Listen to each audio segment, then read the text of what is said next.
नमस्कार, मैं हूं ईश्वर वर्मा और आप देख रहे हैं नॉलेज मंत्रा।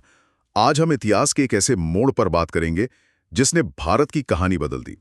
हम बात कर रहे हैं पानीपत की तीसरी लड़ाई की। 1761 का वो साल, वो वक्त जब मराठा ताकत अपने चरम पे थी, लेकिन एक लड़ाई ने सब पलट दिया। तो आज हम यही समझने की कोशिश करेंगे कि ये टकराव हुआ क्यों, मैदान में क्या हुआ और इसके नतीजे वो क्या रहे। चलिए शुरू करते हैं। तो 1750 का दशक था। मराठों का असर आप देखिए पूरे भारत पर महसूस हो रहा था। मुगल बादशाह तो बस नाम के लिए दिल्ली में थे, असली कंट्रोल मराठों का था। वही तय कर रहे थे सब कुछ। और हाँ, उन्होंने पंजाब से अहमद शाह अब्दाली के बेटे तैमूर शाह उसको खदेड़ दिया। जाहिर है अब्दाली इस बात से बहुत नाराज हुआ। लेकिन सिर्फ यही नहीं, भारत के अंदर भी कुछ ताकतें थी, जैसे अवध के नवाब शुजाउद्दौला, रोहिलखंड के नजीबुद्दौला। ये लोग अब्दाली को बुला रहे थे, मतलब उसको उकसा रहे थे कि आओ और मराठों से लड़ो। हाँ, और यहाँ एक दिलचस्प बात ये भी है कि मतलब सिर्फ अब्दाली का गुस्सा या इन नवाबों का बुलाना ही काफी नहीं था। मराठों की अपनी बढ़ती ताकत और खासकर उनके टैक्स वसूलने के तरीके, जैसे वो चौथ लेते थे। चौथ, हाँ, उपज का एक बड़ा हिस्सा। बिल्कुल। तो इस चौथ ने उत्तर भारत की दूसरी शक्तियों को भी उनसे नाराज कर दिया था, जैसे जाट थे, राजपूत थे। शायद इसीलिए और कुछ हद तक कह सकते हैं कि मराठों के अति आत्मविश्वास के कारण भी इन शक्तियों ने पानीपत में उनका साथ नहीं दिया, वो अलग थलग पड़ गए। तो मतलब उनकी अपनी नीतियां ही उनके खिलाफ चली गई हैं एक तरह काफी से। हद तक।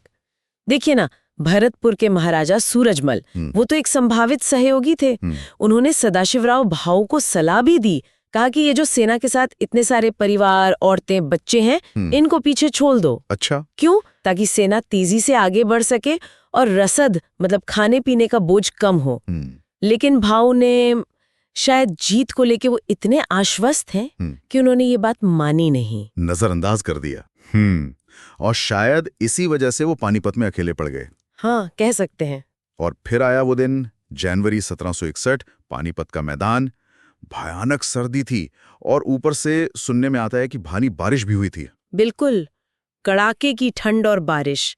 अब्दाली की सेना तो पहले पहुंच गई थी, तो उन्होंने ऊंचाई वाली जगह पर अपना कैंप लगा लिया। और मराठों का कैंप नीचे था। हाँ, और बारिश का सारा पानी उनके कैंप में भर गया। भयंकर कीचड़, दलदल बन गया।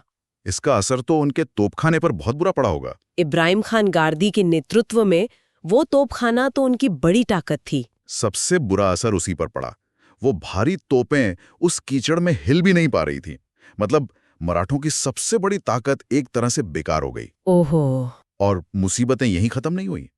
असली मार पड़ी सप्लाई पर। अब्दाली के जो भारतीय सहयोगी थे, नजीब और शुजा, उन्होंने दिल्ली से आने वाला रास्ता, मतलब मराठों की रसद लाइन, वो पूरी तरह काट दी। यानी खाना पीना बंद? बिल्कुल। महाराष्ट्र से जो मदद आनी थी वो रुक गई। कैंप में भुखमरी फैलने लगी। सोच के ही डर लगता है। घोड़े मरने लगे, बीमारियां फैल गईं, जैसे मलेरिया। लाशें हटाने तक का इंतजाम नहीं था। गंदगी, बीमारी, भूख, हालात बहुत खराब थे। तो फिर लड़ाई का फैसला कैसे हुआ? अंत में जब सैनिकों से भूख और बीमारी सही नहीं गई, तो उन्होंने ही सदाशिवराव भाऊ से कहा कि अब लड़ लेते हैं। उनका मानना था कि लड़कर मरना भूख और बीमारी से तिल तिल कर मरने से बेहतर है। संक्रांति का दिन था वो। और मराठे लड़े बहुत बहादुरी से। ऐसा सुना है कि शुरुआत में तो उन्होंने अब्दाली की सेना को पीछे धकेल दिया था। हाँ, वो बहुत बहादुरी से लड़े, इसमें कोई शक नहीं। लेकिन आखिर में वो फंसा हुआ तोपखाना, कटी हुई सप्लाई लाइन, बीमारी से कमजोर सैनिक और अब्दाली की बेहतर पोजीशन, वो टिक नहीं पाए। पेशवा के बेटे विश्वासराव, वो भी मारे गए। हाँ, विश्वासराव और खुद सेनापति सदाशिवराव भाऊ दोनों युद्ध में मारे गए। इतिहासकार जदुनाथ सरकार ने लिखा है कि महाराष्ट्र का शायद ही कोई ऐसा परिवार होगा जिसका कोई सदस्य इस युद्ध में शहीद ना हुआ हो। हाँ, ये बहुत बड़ी तबाही थी। अंदाजा है कि करीब 75,000 मराठा सैनिक और उनके साथ जो लोग थे वो मारे गए या लापता हो गए। 75,000, ये तो बहुत बड़ा आंकड़ा है। बहुत बड़ा। और देखिए, इस युद्ध का सबसे महत्वपूर्ण नतीजा शायद ये नहीं था कि अब्दाली जीत गया, बल्कि ये तय हो गया कि अब दिल्ली पर कौन राज नहीं करेगा, और वो थे मराठे। मतलब एक पावर वैक्यूम बन गया। बिल्कुल, एक शून्य पैदा हो गया भारतीय राजनीति में। अब्दाली भी, वो तो लूटपाट करके वापस चला गया। जीत का कोई खास फायदा उसे भी नहीं मिला। तो इस शून्य को किसने भरा? वो शक्ति जो मैदान में थी ही नहीं। अंग्रेज? हाँ, ईस्ट इंडिया कंपनी। मराठों का इतना बड़ा नुकसान हुआ, उत्तर भारत से उनकी पकड़ ढीली पड़ गई, इसका सबसे ज्यादा फायदा अंग्रेजों ने उठाया। अगले कुछ ही सालों में आप देखेंगे, जैसे बक्सर की लड़ाई हुई 1764 में, उसके बाद अंग्रेजों को अपना असर बढ़ाने का खुला मैदान मिल गया। तो कह सकते हैं कि पानीपत ने अनजाने में ही ब्रिटिश राज का रास्ता साफ कर दिया। हाँ, ये कहना गलत नहीं होगा, अनजाने में ही सही, पर रास्ता खुल गया। इस हार की खबर भी तो पुणे में पेशवा बालाजी बाजीराव तक बड़े अजीब तरीके से पहुंची थी ना? हाँ, बड़ा नाटकीय था वो। कई महीनों तक तो कोई पक्की खबर ही नहीं थी। फिर एक व्यापारी, एक बंजारा, वो सांकेतिक शब्दों में संदेश लेकर आया। क्या संदेश था?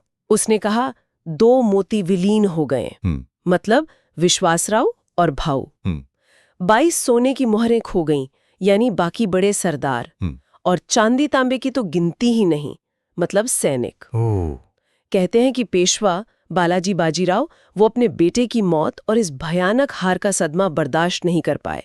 कुछ ही महीनों में उनकी भी मृत्यु हो गई। तो कुल मिलाकर देखें तो पानीपत की तीसरी लड़ाई सिर्फ एक हार नहीं थी, ये मराठा साम्राज्य के शिखर से नीचे आने की शुरुआत थी, एक दुखद शुरुआत। और इसने अनजाने में भारत के भविष्य की दिशा ही बदल दी, अंग्रेजों के लिए दरवाजे खोल दिए। बिल्कुल, और ये सोचने पर मजबूर करता है